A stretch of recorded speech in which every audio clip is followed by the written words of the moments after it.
आज का ये मेरा वीडियो एनिमल हेटर्स के लिए नहीं बल्कि उन डॉग लवर्स के लिए है जेपी ग्रीन्स के। उनको मैं यही कहना चाहूँगी कि अगर जो डॉग हेटर्स हैं वो इतनी बड़ी संख्या में इलीगल काम के लिए जमा हो सकते हैं आपकी मैनेजमेंट के ऊपर प्रेशर डालने के लिए, तो आप लोग क्यों नहीं ह्यूज नंबर्स में जमा होकर उनको लॉज बताते। और अगर बाई चांस उनको लॉज नहीं समझ में आते, ऑब्वियसली बिकॉज यहाँ पे एक ऐसा आदमी इन्वॉल्व है जो अपने आप को बहुत पावरफुल समझता है और ये समझता है कि मैं यहाँ के भी सारे डॉग्स को ख़त्म कर दूंगा। चलो एक बारी को उसने ख़त्म कर भी दिया, लेकिन उसके नुकसान ये हेटर्स भी झेलेंगे।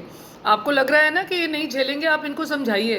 क्योंकि जो आदमी यहाँ पे सारे कुत्ते मार के खुद तो देखो, अगर बाई चांस कोई बहुत बड़ी महामारी आई, जो कि आएगी, होता क्या है कि अगर डॉग्स की फीडिंग बंद करा दी जाए तो या तो वो अग्रेसिव हो जाते हैं और आप लोगों के हाथ पिट के मरेंगे, ये हेटर्स के हाथों, और या फिर वो बेचारे दुबक के कहीं बैठे रहेंगे, उनकी लाशें वहाँ पे सड़ेंगी और जो उनके कंकाल जेपी ग्रीन्स में पाए जाएंगे, वहाँ पे एक एपिडेमिक फैलेगा।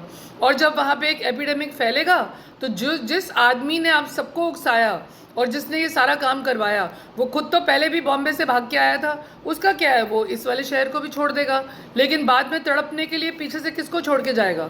इन्हीं हेटर्स को, जो पहले उसका साथ देते थे और पाप के भागी बनकर वो बाद में इतना दुख पाएंगे। क्योंकि सबसे बड़ी बात है कि जेपी ग्रीन्स बना भी जंगल के ऊपर हुआ। आपको पता है सारी हाई राइज बिल्डिंग्स जंगल को काट काट कर बनी है और यहाँ पे सांप भी निकल चुके हैं, मॉनिटर लिजर्ड भी निकल चुकी है। जैसे ही वो कम्युनिटी डॉग्स, जो हमारे देसी डॉग्स हैं, यहाँ से हटेंगे तो यहाँ पे वाइल्ड लाइफ का अटैक भी होने का पूरा खतरा है। तो जो नुकसान किए जाते हैं, लॉज किस लिए बनते हैं?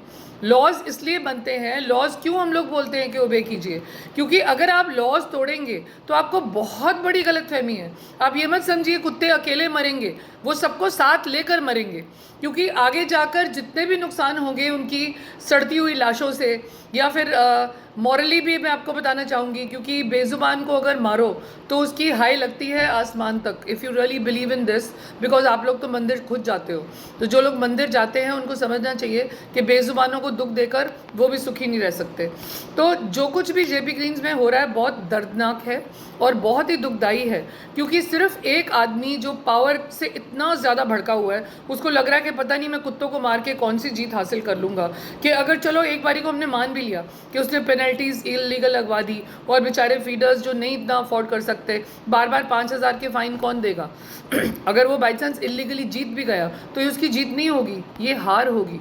क्योंकि अगर फीडर्स ने वहाँ खाना डालना बंद कर दिया तो वहाँ पे हाहाकार मचेगा, रेबीज़ फैलेगी और कुत्ते सारों को काटेंगे एग्रेसिव होके।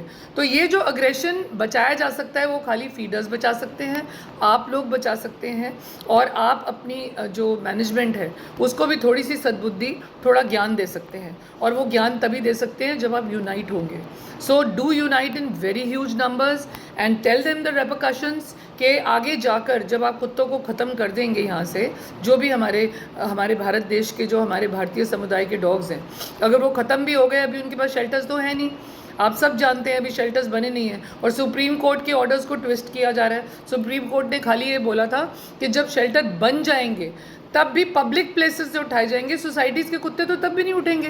तो ज़बरदस्ती उनको मारना, उनकी हत्या करना, उसके बाद जो उसका नुकसान आप लोगों को होने वाला है, पूरी सोसाइटी को, यहाँ तक कि पूरे समाज को, पूरे देश को होने वाला है। तो जो आदमी उसके लिए रिस्पॉन्सिबल है वो तो चुपचाप से शहर छोड़ के चला जाएगा, लेकिन रह जाएंगे हम सारे रेजिडेंट्स जिनको पछताने का टाइम भी नहीं मिलेगा। इसलिए अभी भी आपके पास समय है, सारे जितने भी डॉग लवर्स हैं, प्लीज़ जहाँ पे भी मीटिंग होती है आप लोग भी पहुँचिए और थोड़ा सा वहाँ पे अपना ज्ञान दीजिए और हमें भी मौका दीजिए ताकि हम भी उनको समझा सकें और सद्बुद्धि दे सकें। Thank you.